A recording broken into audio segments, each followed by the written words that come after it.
Parabéns, voluntários, pelo seu dia. Em 1985, as Organizações das Nações Unidas instituiu o dia 5 de dezembro como Dia Internacional do Voluntário, com o objetivo de promover e reconhecer ações de voluntariado em todas as esferas da sociedade ao redor do mundo.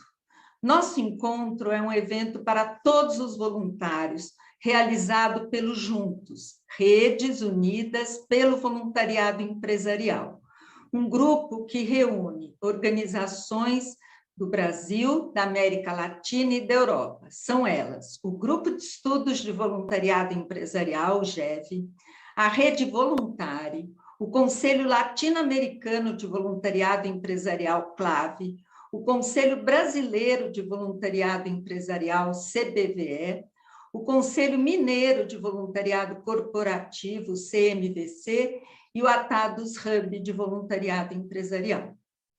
O mundo está pior ou nós não ficamos sabendo das coisas boas que acontecem? Boas notícias tocam a vida das pessoas e as inspira a fazer o bem, a trabalhar juntos, como voluntários, para o bem comum. Com isso, diminuindo desigualdades, promovendo justiça, prosperidade, qualidade de vida, educação, saúde para todos em um planeta mais sustentável. Gu, estamos juntos, é com você. Obrigado, Sil, pessoal. Bom, nesse Dia Internacional do Voluntariado, a gente quer relembrar a todos, na verdade, o poder da colaboração, o poder da transformação em rede. Estamos vivendo um momento único na história, que é uma pandemia, e essa pandemia ela trouxe diversas dificuldades sociais, desafios muito maiores do que a gente já tinha visto, já tinha enxergado antes. E mais do que nunca é importante a gente semear a transformação e a colaboração de maneira conjunta, porque mesmo bombardeado de informações ruins, mesmo com tanta notícia ruim na nossa frente, nas mídias sociais, a gente tem que entender também que trazer coisas boas, trazer notícias boas, trazer transformações positivas é uma ferramenta de engajamento social. E para isso, a gente convidou para o nosso papo hoje duas pessoas de muito engajamento, que é o Vicente Carvalho, fundador do Razões para Acreditar, e a Marcela Coelho, que é Head de Impacto Social da XP e líder do Instituto XP. E eu vou convidar vocês agora, pessoal, sejam muito bem-vindos, para se apresentarem, começando pela Marcela, para falar um pouquinho de você, Marcela, e também trazer o contexto, um pouquinho da União Amazônia Viva e um pouco do seu trabalho hoje dentro do Instituto, dentro do Impacto Social da XP. Fique à vontade. Bacana. Primeiro, eu queria agradecer muito a todos e a todas que estão nos assistindo nesse dia, agradecer ao Juntos, a oportunidade, a Silvia, que eu conheço de longa data, desde o início da minha carreira, que é uma pessoa que me inspira e está sempre aí nessa nobre missão de promover o voluntariado, o Gustavo, que também está na Atados, que é uma organização também que eu, enfim, vi nascer e acompanhei desde o início, e hoje já trabalhei de várias formas próximas, agora na XP estou tendo o privilégio de desenvolver o programa de voluntariado. E o Vicente, que, poxa, nos meus tempos aí de Caldeirão do Hulk, de TV Globo, era uma fonte de boas notícias. E, pessoalmente, Vicente, o Razões para Acreditar sempre melhora o meu dia. Então, psicologicamente, o que você criou já me ajudou muito e já compartilhei muitas das notícias do Razões. Então, eu estou entre pessoas que eu admiro, que eu acredito. Então, um privilégio enorme estar aqui com vocês. Obrigada pela oportunidade. Eu acho que, falar sempre de si é algo complicado, porque você sempre edita algumas partes da sua vida e né, coloca outras, mas eu acho que eu vou começando assim bem na minha infância, né? Eu acho que eu sempre estive num ambiente familiar que se importava com o outro. E aí se importar também é bem na essência da palavra, assim, de importar, né? De trazer para dentro. E sempre o outro foi uma pessoa importante com o qual a gente deveria olhar com um olhar amoroso, sabe? Um olhar, né, empático, né? A coisa, né, do empático, de empatos, né, de sofrer junto, sofrer com, assim, se importar e se conectar com as pessoas. Então sempre tive esse olhar de empatia e uma família muito humana. E aí com o tempo, né, eu fui percebendo que várias das pessoas da minha família eram voluntárias e isso permeava, assim, era uma coisa muito natural para nós o voluntariado. Então nunca foi algo diferente ou estranho, ou, né, para mim era meio óbvio. Eu lembro até que quando eu comecei a namorar com o meu atual marido e eu disse para ele, ele achava assim um pouco assim intenso, sabe, ser voluntária sempre e tal. E eu falei para a gente, voluntariado é como ir na academia, é como dormir, é como estudar, é como trabalhar, é algo óbvio assim que faz parte da nossa vida. A gente foi criado assim, é um jeito de viver. E aí até me espantou quando para outras pessoas não era tão natural, sabe? Então eu vim desse contexto. Eu, pessoalmente, comecei a ser quando eu era bandeirante. Não sei se todos aqui conhecem, mas o escotismo, inicialmente, era só podiam participar meninos. E aí, né, foi criado o bandeirantismo, que era para meninas. Hoje em dia, o mundo, né, avançou. Existem, né, escoteiras mulheres e bandeirantes homens, mas era segregado antes, e aí eu comecei a ser bandeirante. E aí eu fiz todo tipo de trabalho voluntário, assim.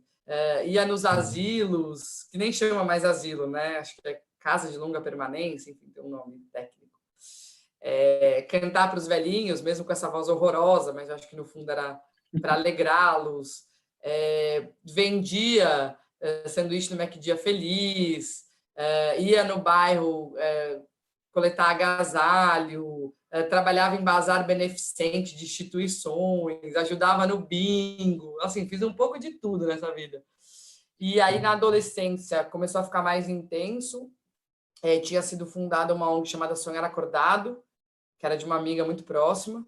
E aí a gente começou a ser voluntária. E aí eu lembro que a gente usava todas as estratégias para conseguir voluntários nas escolas, né? Era uma ONG que basicamente promovia experiências para crianças em situação de vulnerabilidade social. Então, o vínculo dessas crianças era com alguma instituição do terceiro setor.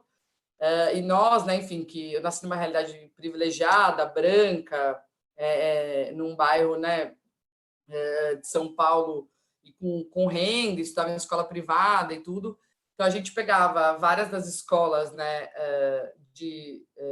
com pessoas, né, com certo poder aquisitivo, classe média alta ali de São Paulo, e aí dava nas escolas, né, a oportunidade das pessoas serem voluntárias e criar essa ponte, porque eu acho que o mundo ele é cheio de muros e tem poucas pessoas que fazem essas pontes, né? E aí desde muito nova não tinha esse nome, não tinha essa consciência social, só que intuitivamente foi uma questão meio do efeito exemplo, sabe? Meu avô era muito dedicado à beneficência portuguesa, fundou a beneficência e dedicava muito.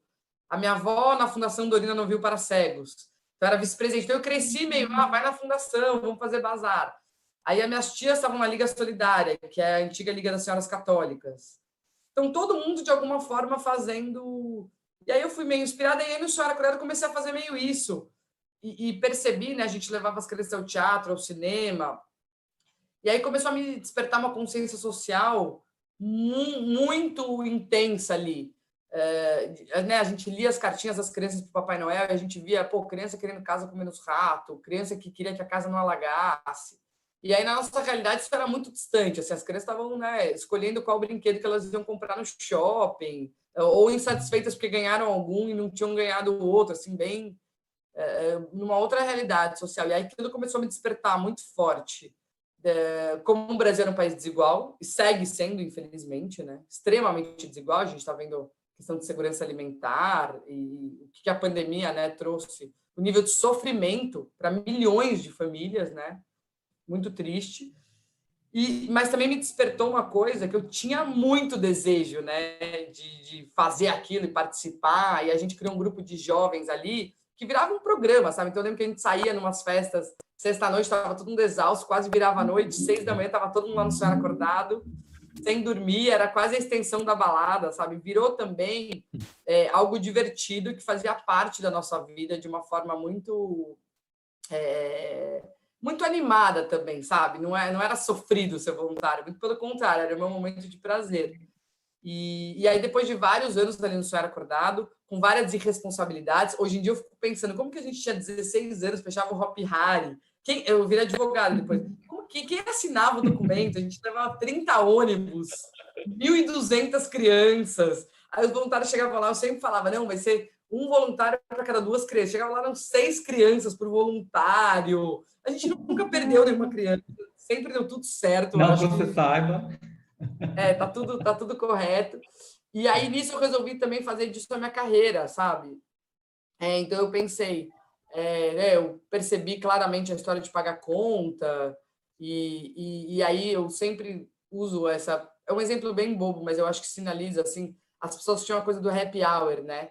E aí eu pensava, pô, a pessoa é infeliz o dia inteiro, ela só é feliz no happy hour, depois que ela trabalhou.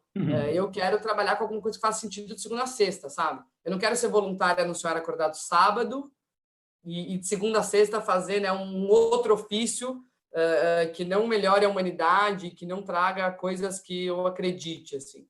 E aí, enfim, aí resolvi fazer direito, comecei a trabalhar no Matos Filho, História de Advocacia, foi uma baita escola.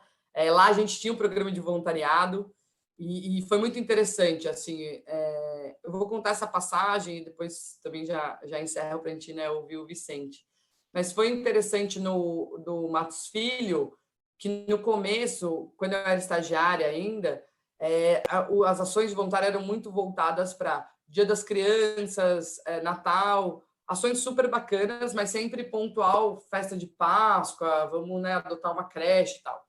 E aí, com o passar do tempo, a gente começou a provocá-los para como que a gente fazia isso entrar no tema central do escritório. Olha, as pessoas são advogadas aqui, o que elas têm de melhor para oferecer também tem a ver com conhecimento jurídico. Então, será que a gente não pode levar os escritórios, os advogados da área imobiliária para ajudarem as famílias com regularização fundiária?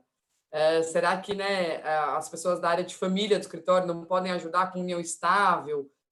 Desmistificando vários termos e várias... Será que a nossa área de terceiro setor, né, que a área pode fazer estatuto social e ajudar instituições do terceiro setor de alguma forma a se estruturarem, de base comunitária, enfim, de organizações locais?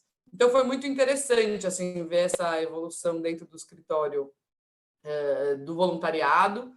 E aí, recentemente, né, até antes de entrar na XP, eu tive uma experiência muito incrível, que foi super bacana, que foram as uniões. Começou com União Rio, aí União Amazônia Viva, União BR, enfim, União São Paulo, foi se desdobrando.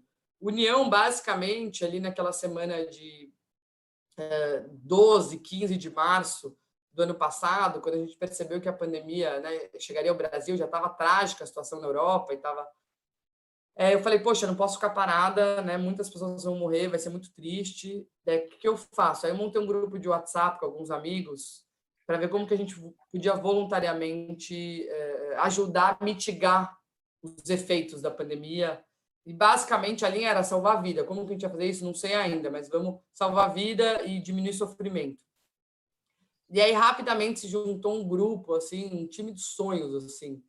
E as pessoas voluntariamente começaram a ajudar, entendeu? Então, a gente reformou alas de hospitais, leitos de hospitais, assim, construímos centenas de leitos, literalmente. Entregamos milhões de EPIs, ajudamos milhões de famílias, tanto no Rio de Janeiro. E assim, tinha gente que era voluntária que já tinha sido secretário, tinha gente voluntária, reitor de uma universidade renomada. Então, as pessoas ali estavam voluntariamente doando o seu tempo, e aí foi interessante também, as pessoas ficavam muito impressionadas com o nível de profissionalismo, sabe? A pessoa que fazia nosso setor de logística, ele tinha feito as Olimpíadas no Rio de Janeiro. Era um cara assim, que entendia. Então, quando a gente ia falar com os doadores, olha, a gente vai entregar não sei quantos milhões de ovos, não sei quantos milhões de cestas de alimentos, ele tinha uma estrutura logística maravilhosa, assim, e aí tinha um comitê científico, né, no União Amazônia Viva, que a gente construiu leitos e unidades em povos e terras isoladas, e assim, foi, né, um trabalho. Todo mundo era voluntário, então a pessoa que falava com o Greenpeace para conseguir o avião para levar o leito até, né, as usinas de oxigênio, a gente levou 8 usinas de oxigênio para a região norte, agora em janeiro. Então, assim, era um time super profissional e de pessoas voluntárias que não ganharam R$ 1, e nisso, pô, no União Rio aqui a gente captou 100 milhões de reais. No União BR, eu não estou com os números atualizados, mas estava em torno de 140 milhões. União Amazônia Viva virou um caso também global de ajuda a povos indígenas, povos originários, uma junção do ISA, do Saúde e Alegria, de várias organizações. O Sebastião Salgado cedeu as fotos, o Fernando Meirelles voluntariamente fez o vídeo institucional. Então, aí também me reacendeu muito forte essa ideia, porque no período do Caldeirão eu não estava tão intensa com um aspecto de voluntariado. Estava em alguns conselhos doando meu tempo, mas não tão mão na massa, sabe? E aí me ressurgiu essa coisa muito forte, assim, do poder do voluntariado na sociedade, sabe? E a situação é inacreditável, porque é um grupo de voluntários que está levando 8 usinas para... Assim, às vezes, né, viam os números de grandes empresas, assim, não é possível. Eles construíram centenas de leitos. Eu falei, a gente tem um voluntário que é médico, um voluntário que é especialista em logística, voluntário que foi secretário de saúde, voluntário que foi secretário de educação. Então, enfim, acho que são, né, 2 experiências, assim, desde o Sonhar Acordado até agora os Uniões. Os Uniões seguem, tem 4 mil voluntários, tem grupos de WhatsApp, então liga alguém, preciso doar máscaras, quero doar alimentos, quero doar, enfim, livros infantis, tem rede em tal estado, falamos com o voluntário de lá, o voluntário...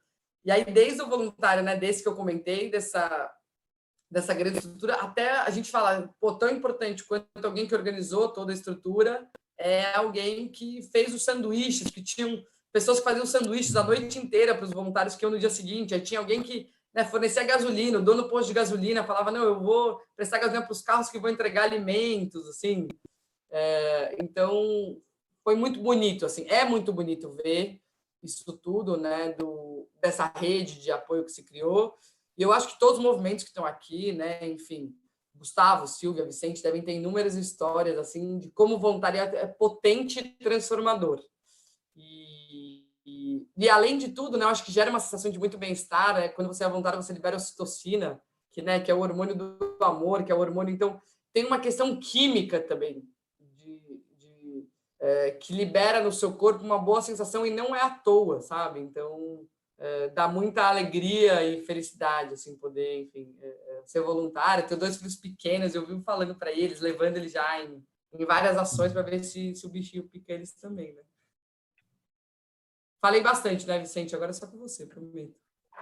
Sem dúvida, né? E eu acho que casa com o que a gente sempre fala nas razões, né? Que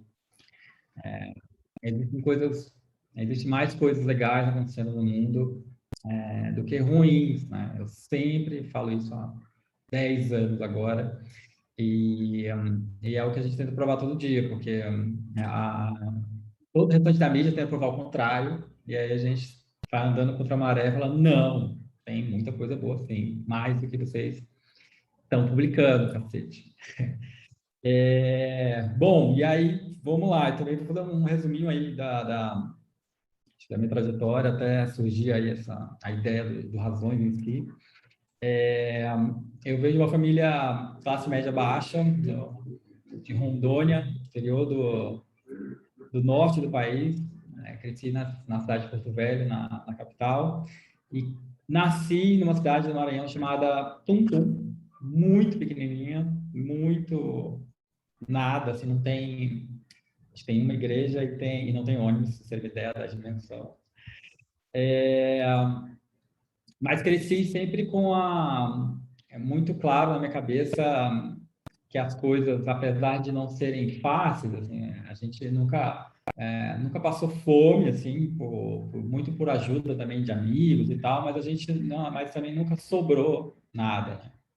Mas eu sempre tive muito claro na minha cabeça que aquela situação, limitação ali que a gente vivia era algo passageiro, assim, né? Sempre, por algum motivo que eu não sei exatamente explicar, eu sempre tive muito claro na minha cabeça que aquela situação que eu passava era temporária, né? E meus pais faziam de tudo para que a gente não percebesse assim muito o que estava acontecendo, né? Eu lembro só de vez em quando alguma coisa que minha mãe fala e eu lembro do tipo dela dividindo, pegando bife, dividindo em 4 pedaços, que somos 4 irmãos, para dar para todo mundo e a gente não percebia essas coisinhas, enfim. Mas cresci num lar muito amoroso, assim. Então meus pais tem uma força muito grande de ter saído de uma cidade no interior do país para tentar a vida numa outra região também completamente conhecida, que era, no caso, Rondônia, vieram com promessa dos anos 90 de ouro, aquela loucura toda que, não, obviamente, não deu em nada.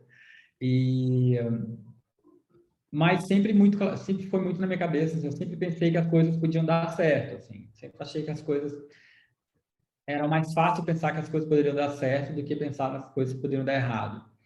E, e sempre me achei meio estranho por isso, porque no geral as pessoas sempre, toda coisa que a gente fala, as pessoas vão tirando todas as possibilidades para dar errado. Ah, não, mas isso aqui é para te ajudar. Eu estou pensando aqui em tudo que pode dar errado. E eu sempre pensava só na única coisa que era para dar certo, assim, era meio, não sei se até o certo, né? Talvez eu não seja também completamente certo sobre isso, não. Funcionou para mim no caso. E aí estudei escola pública a vida inteira, amava estudar na escola que eu estudei, assim, não trocaria por nada, foi incrível, e eu realmente tive a sorte de estudar em boas escolas públicas lá em Rondônia. E sempre quis fazer publicidade, sempre achei que, apesar de não entender muito o que era exatamente publicidade, eu achava que poderia se vender coisas legais com a publicidade, não só produto por si só, assim. Que venda também, não tem problema com isso não. Mas achava que também a publicidade era uma ferramenta de comunicação que poderia servir para qualquer coisa. E aí fiz o vestibular, na verdade era a faculdade privada, então, né, vestibular, passei rapidamente. Não tinha pública lá em Rondônia, não tem ainda de publicidade, então eu fiz uma privada. Comecei a pagar das formas mais malucas que vocês possam imaginar, desde fazer caixa de presente para vender em lojas de decoração, eu adorava, fazia assim, e saía de porta em porta, assim, vendendo. Comecei a fazer trabalho dos alunos que tinham mais grana, eles me pagavam, olha que coisa horrorosa. E me virava do jeito que dava, pegava carona para não precisar pagar passagem, enfim, inventava o que dava, mas sempre isso na minha cabeça. Então eu lembro muito na minha cabeça, eu lá no ônibus lotado, eu ia de um trecho da minha casa de bicicleta, deixava a bicicleta no posto de gasolina com meu brother lá, pegava um ônibus, ia para lá para a faculdade, e isso não me doía, assim, eu não sofria. Não por eu ser, não por achar que eu seja iluminado, pelo contrário, assim, gosto até de justificar e deixar muito claro que eu não sou absolutamente ninguém especial, sou uma pessoa altamente comum, cheia de defeitos, mas eu não me doía fazer aquilo. Assim, para mim, fazia parte de um aprendizado, de um processo que eu tinha que passar, e novamente, para mim era temporário, então eu passava a passar por aquilo. E aí ganhei uma bolsa para fazer um curso de design lá em Rondônia também. Comecei a estagiar no Sebrae também por pura e total cara de pau minha de bater lá na cara do povo e pedir estágio. E aí comecei a entender um pouco mais do universo de design ainda com esse curso que eu ganhei lá. E resolvi, terminando a faculdade, falar, quero ir para São Paulo para fazer uma pós de design. E aí, assim fiz, juntei uma grana, comecei a ganhar um dinheirinho lá com projetos, fazendo coisas com o Sebrae, aí não mais como estagiário, né? Agora como consultor, virei consultor lá, isso com 22 anos. E aí vim para São Paulo para fazer o pós. Falei, bom, quero estudar mais sobre design, vou vir para cá, para essa loucura. Não tinha ideia de como era essa cidade maluca. Vim morar, e assim, aquela coisa de acreditar nas pessoas, vim morar na casa de um colega que eu só conheci pela internet, que era a única pessoa que eu tinha contato aqui em São Paulo. E foi uma loucura, não deu nada certo, o cara era bizarro, assim, era praticamente psicopata.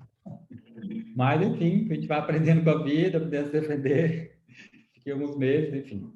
E aí comecei a dar aula, assim, eu sempre fui muito cara de pau, então um dia, uma semana, eu fui para estudar no ED, eu fiz a pós, né, paguei a pós, e aí, conversando com as pessoas lá, ganhei um estágio, mesmo sendo formado, me deram estágio lá para fazer, falei, não, faz aí, não, mas eu estou aqui. E aí um dia um professor faltou para dar um workshop de Photoshop, e aí como eu já trabalhava com isso, falei, eu posso fazer um curso, posso fazer esse módulo aí, eu consigo. E acabei começando a dar aula, fiz esse módulo do aluno da Mara, e de repente eu comecei a dar aula para todas as graduações e pós-graduações. E estava indo para uma vida acadêmica, e talvez ia virar sócio de uma agência de design, enfim, o mundo estava andando, estava fazendo minha carreira. E em 2012, surgiu essa ideia maluca do Razões, né? Uma amiga fez uma publicação no Facebook, ela postou umas histórias super legais e eu comentei no post dela, comentei assim, existem razões para acreditar.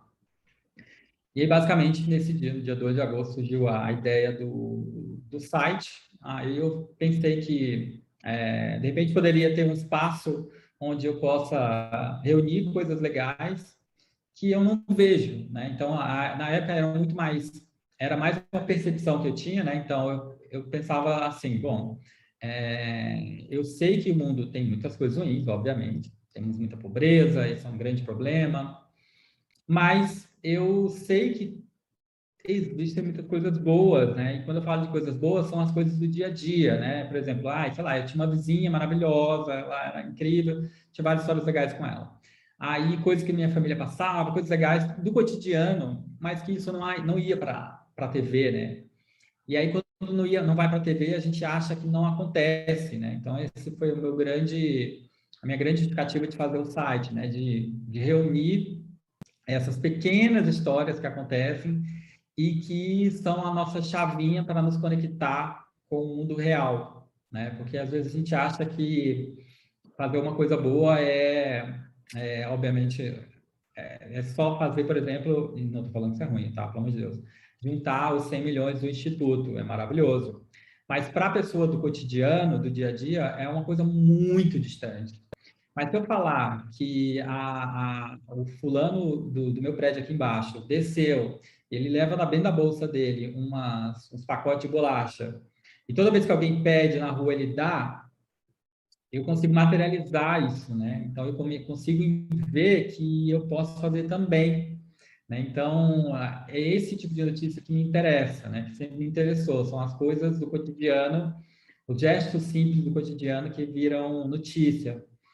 E aí comecei a escrever, sem nenhuma intenção assim de virar alguma coisa, eu só comecei a escrever ainda sozinho e o site começou a andar. Comecei a escrever por Hypeness depois, ainda sem receber nada. A própria Razões em si não era uma empresa, então era mais uma ideia muito legal, mas que não se sustentava, né? Então acho que é legal até falar sobre isso, né? De tipo, às vezes a gente tem uma ideia muito boa, uma ideia muito bacana, mas a gente não tem muita paciência, né? A gente está numa geração que não tem muita paciência para as coisas. Então, eu passei basicamente quase 4 anos escrevendo sozinho, né? Para quase ninguém, escrevendo sozinho, todo dia, no Razões, até ele começar a virar alguma coisa, né? Dentro de redes sociais e tal. Então, é interessante que, no geral, as pessoas estão muito imediatas e muita gente tem muita ideia legal, mas fazem por 3 semanas e param, falam, ai, não deu certo. Então, te falar um negócio, tem que esperar um pouco mais, tem que fazer um pouco mais para começar a dar certo.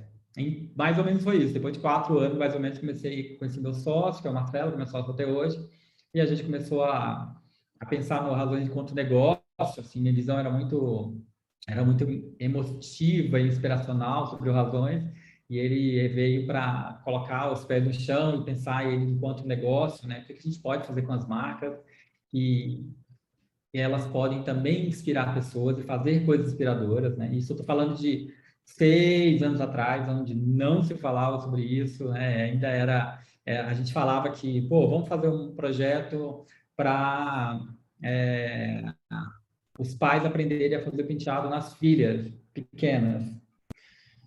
projeto absolutamente simples, né, como todos que a gente faz, e foi muito difícil a gente conseguir vender, porque as marcas não entendiam como que uma marca, que a gente não vai vender um produto diretamente, como que a marca vai entrar, né? E foi um processo muito demorado para elas começarem a virar essa chavinha, né? Até de conteúdo mesmo, né? Que você não precisa fazer um pack de produto aparecendo ali na cara da pessoa, que o produto vai ser visto, vai ser lembrado, vai ser celebrado, e as pessoas...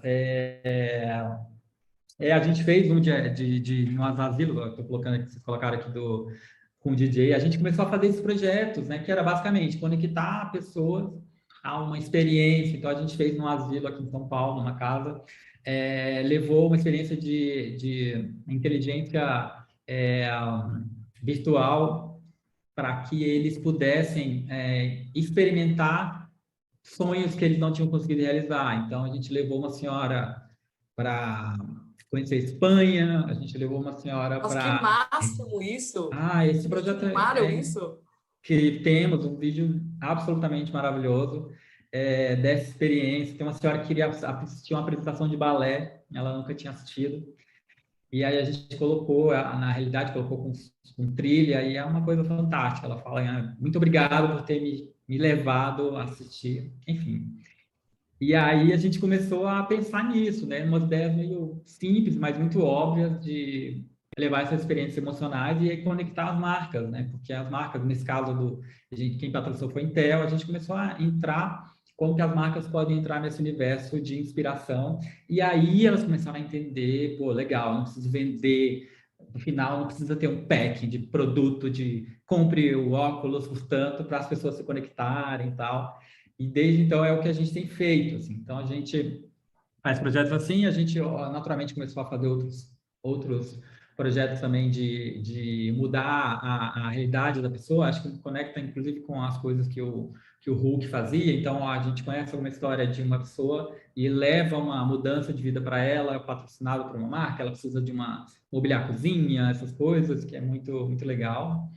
E aí, eu também estou me estendendo para cacete, vou só falar rapidamente da Voa, que aí entra nesse universo aí de doação, que foi muito legal, que surgiu em 2019, o Razões já estava andando aí como empresa, tínhamos aí 6 pessoas, agora a gente tem quase 40, para vocês terem ideia.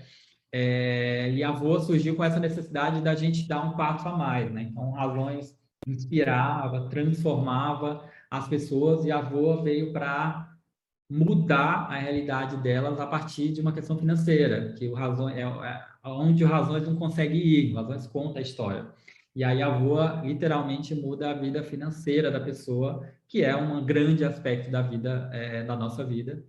E ela surgiu em 2019 e tem sido assim um grande fenômeno, assim, que a gente não tinha muita ideia se iria dar certo, e desde então a gente tem arrecadado números bastante legais, assim, de campanhas. A gente começou arrecadando 1 milhão em 6 meses, e ano passado a gente passou a 1,5 milhão, 2 por mês. Batemos 3 milhões em agosto por mês, quando a gente fez a campanha da Ampara, que foi muito legal para ajudar os animais no Pantanal. Então, a gente tem conseguido fazer este passo a mais, que mudar a vida das pessoas, e novamente mantendo o nosso princípio, que é focando nas histórias simples de pessoas normais que estão aí no nosso cotidiano, e são elas que devem ser celebradas. Falei demais, desculpa. Não, é ótimo. Imagina, Vicente, acho que, enfim, vocês, tanto Marcela quanto Vicente, trouxeram, acho que, pautas super pertinentes. Aliás, responderam todas as minhas perguntas aqui, fiquei sem cartas na mão, vocês já se adiantaram. Achei incrível essa conexão que a gente criou aqui. Mas acho que, para a gente ter mais uns minutinhos de troca aqui, né? A gente está falando muito aqui do poder da transformação, da colaboração e de todo esse movimento, né? Esse movimento que gerou em torno de uma crise que, no fim das contas, era para todo mundo, né? Colocou todo mundo no mesmo patamar, né? Todo mundo corria algum tipo de risco com o coronavírus. E acho que vale a minha pergunta para vocês, para a gente bater um papo, trocar. Como que vocês enxergam, a partir de agora, a transformação, a mobilização em rede, o voluntariado, né? Como que vocês veem o trabalho de vocês pós-pandemia, se tudo der certo no ano que vem? O que a gente vivia antes não era normal, né? Então, eu não gosto de falar do novo normal. Eu acho que a gente tem que trazer uma nova moral. Eu acho que a sociedade que a gente vive é completamente disfuncional, assim.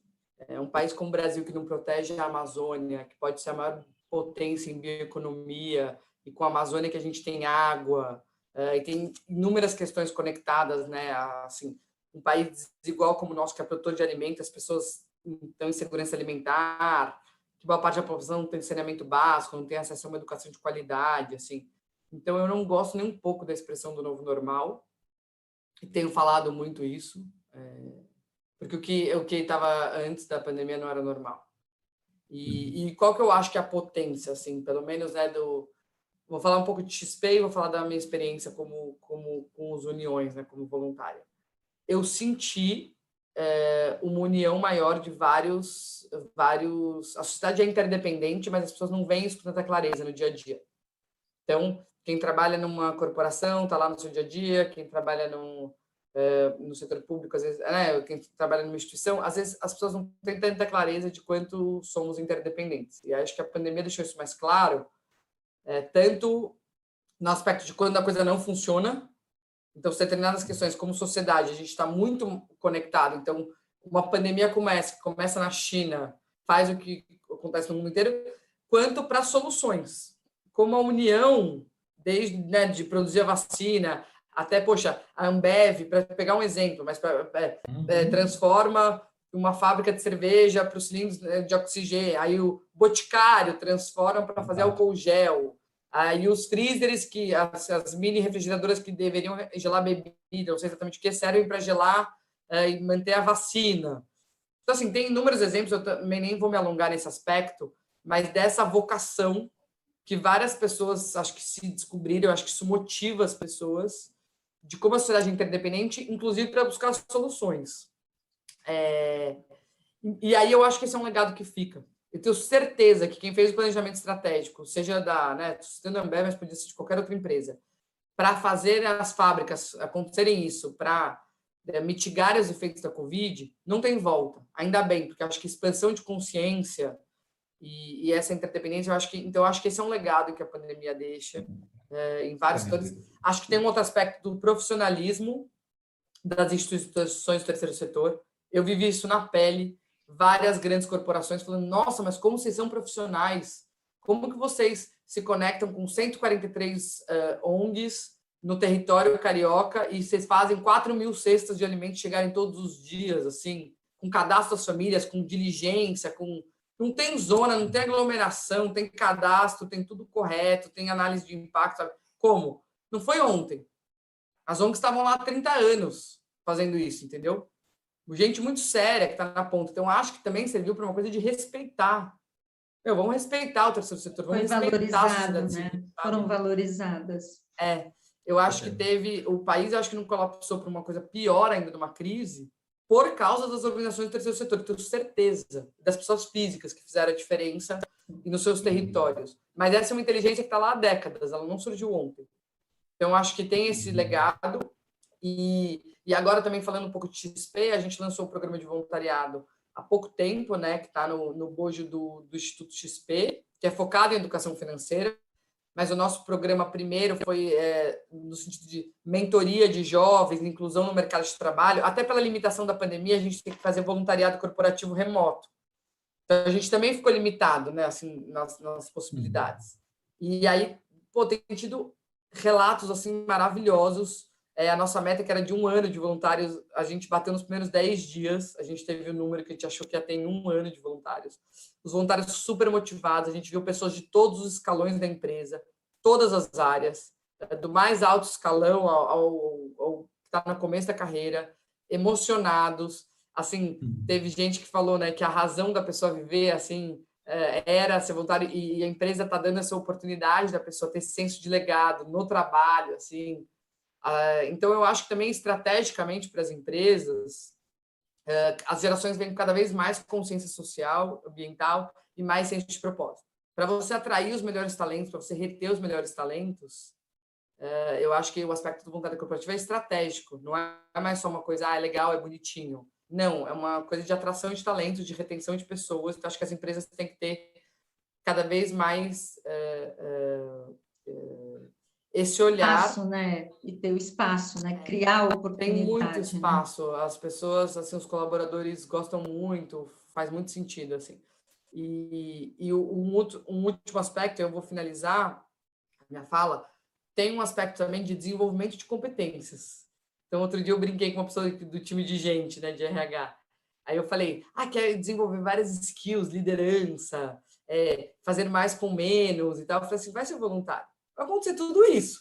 Você vai chegar lá, tem 20 crianças, tem 10 gigiceiras. Você vai chegar lá, tinham prometido um painel para você fazer a atividade. Aí, não tem. Tinha X de comida, veio 2X de pessoas. Aí você tem que ir na esquina e falar, tem mais lanche aí? Assim, então, o voluntariado, ele, né, tem várias palavras incríveis, ele vai fazer team building, aí vai fazer não sei o que lá para desenvolver competências e tal.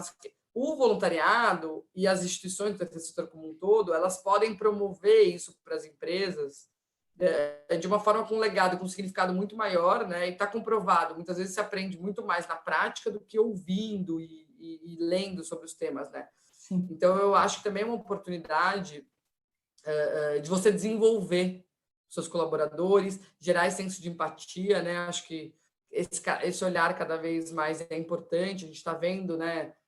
A questão de saúde mental, o burnout, que nada mais é do que piripaque, né? Acho que usam essa palavra burnout, mas é um piripaque, precisa ter um piripaque. Piripaque então, é muito mais legal de falar. Mais legal. Então, eu acho que tem uma questão, eu acho que todos esses aspectos, né? Você... E aí eu finalizo mesmo, mas assim, acho que o Vicente tocou num ponto que a gente não transformar em heróis e heroínas e pessoas muito diferentes, sabe? Pessoas normais fazendo coisas extraordinárias. Então, desde o sorriso que você dá, até no ponto de ônibus, você cede lugar para alguém, você tem a oportunidade ali de estar numa lanchonete, você vê que alguém, né, outro dia, né, estava olhando com maior carinho a criança, um chocolate, claramente a mãe não conseguia comprar e, né, estava comprando chocolate, sorvete para meus filhos. Essa gentileza, sabe? Você viu que a criança está ali, que a mãe está com o dinheiro contado, contando a moeda ali no caixa. Você compra um sorvete a mais, assim, você pode. Sim. Você faz uma gentileza, está com o guarda-chuva, você atravessa o guarda-chuva, né? Assim, tem várias formas no seu dia a dia de você deixar a vida das pessoas mais leve e você fazer um ato. Porque eu acho que essa corrente do bem vai gerando uma esperança que o mundo tem jeito, sabe? Então, a pessoa muitas vezes estava num dia difícil, desacreditado, um simples ato muda tudo.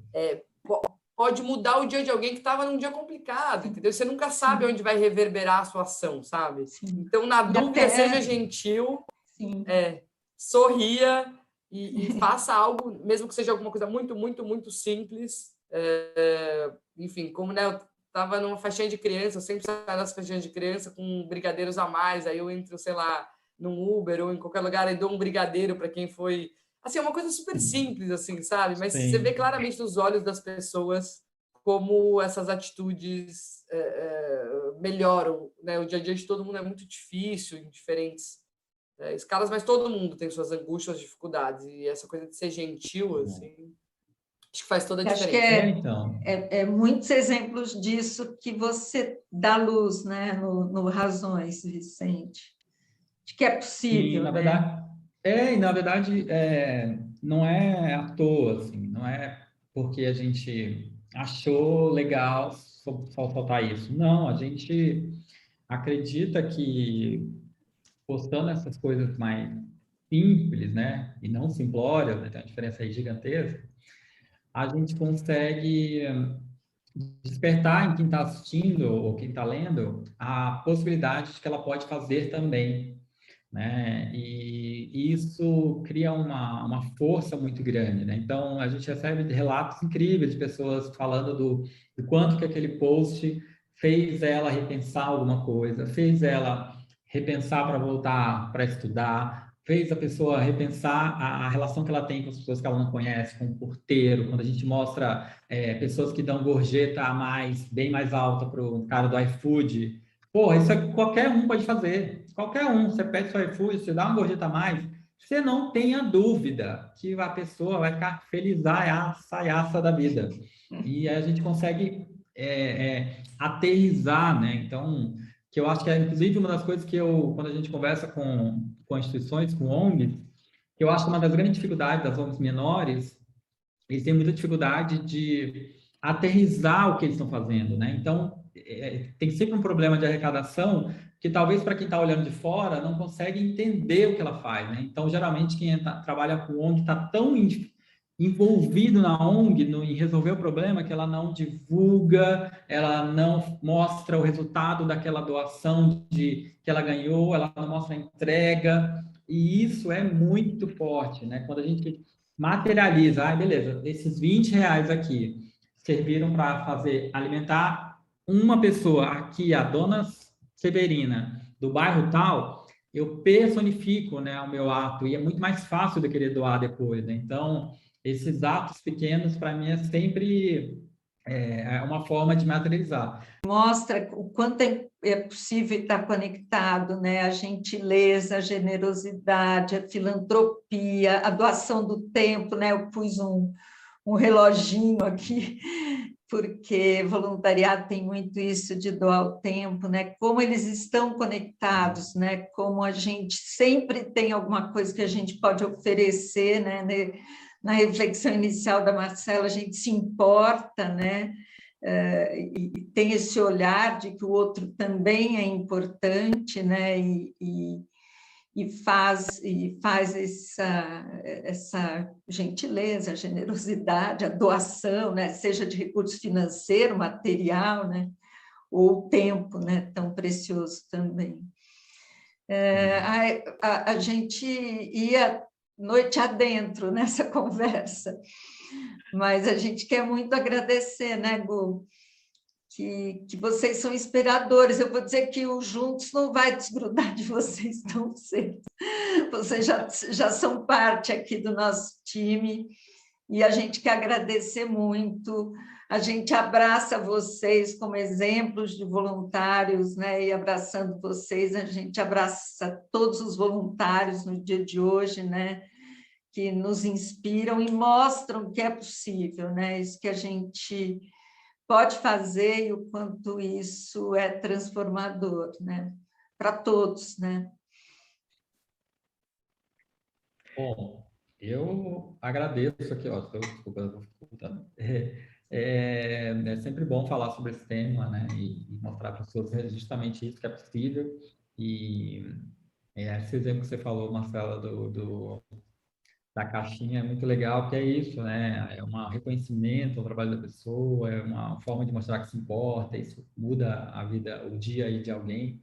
E quando a gente fala dessas pequenas coisas boas, é justamente por isso, que de repente desse primeiro movimento que a pessoa faz de uma gentileza, de repente a faísca que está faltando para de repente fazer coisas maiores, fazer coisas mais complexas. Então, exercitar isso é sempre muito bom e mostrar isso, né? Então, quando fizerem coisas boas, convite para todo mundo, mostrem, né? A gente tem muito receio de mostrar as coisas boas que a gente faz por achar que vai ser julgado, mas só quer dizer um negócio, qualquer coisa que a gente publica nas redes sociais, a gente é julgado. Então, vai ser julgado anyway. Então, publique, inspire pessoas. É verdade, porque a gente fica, vão pensar que eu estou querendo me mostrar. Uai, quando você publica um jantar, você está querendo fazer o quê? Entendeu? Então, publiquem. A gente vai inspirar mais gente. A pessoa que ganhou aquela boa ação, ela com certeza não se importa. Ela está pouco se lascando porque você está publicando. Fica tranquila. Publica, fala da pessoa. É isso. A pessoa vai estar nem aí. Está feliz da vida lá com o que ela ganhou. Está tudo bem. Publique, vocês vão inspirar mais gente. E é isso que importa. Muito obrigada a todos e todas aqui que ficaram conosco nesse papo. Obrigada mais uma vez, Silvia, Gustavo, né, e todo o time do Juntos pela oportunidade. E puxando, né, só o exemplo que o Vicente deu, eu acho que o meu filho, né, pequenininho, começou a perguntar: mãe, o que é esse tal de caixinha? Porque é isso, vem alguém entregar alguma coisa, né, na pandemia e tal, e aí eu falo, toma uma caixinha, aí a gente sai jogar, toma uma caixinha e tal, e aí ele veio todo intrigado, sabe? O que é esse caixinha aí que você sempre fala?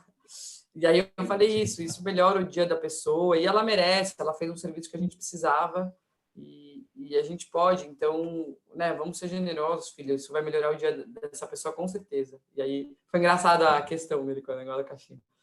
E para finalizar, eu acho que tem um livro, né, que eu gosto muito, que o Bill Clinton escreveu, que chama Doar, e aí ele fala de doar tempo, doar conhecimento, doar dinheiro, doar habilidade.